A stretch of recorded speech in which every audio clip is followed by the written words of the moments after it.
কে বন্ধু এনে কি করছ হ্যাঁ এখন অনেক মজার একটা গেমস খেলতেছি রে। পুরো হইছে জানা গেমস খেলতেছ হ্যাঁ এলা জিলাপি খা বন্ধু জিলাপি কই পাইলি?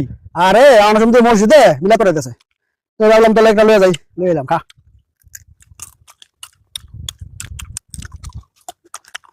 বন্ধু ক আমার মাথায় একটা প্রশ্ন আছে।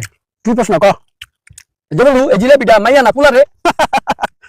তুই সহজ উত্তরটা পারছ না কে এটা মাইয়া কেমনে বুঝলি বন্ধু মাইয়া? আরে বেটা জিলাপি খাইতে কেমন ক কেমন মিষ্টি মেয়েগো ব্যবহার কেমন মিষ্টি জিলাপিটা দেখতে কেমন পেছলা আড়াই পেস মেয়েগো ভিতরে আরো বেশি পেস বুঝছস ও এই জন্য বোঝা যায় জিলাপিটা কি মাইয়া মাইয়া। খা আরে বন্ধু রে তুই ধরতে পারছিস তো? খা কি মন মজার মজা বুঝি না। বুঝছস মিষ্টি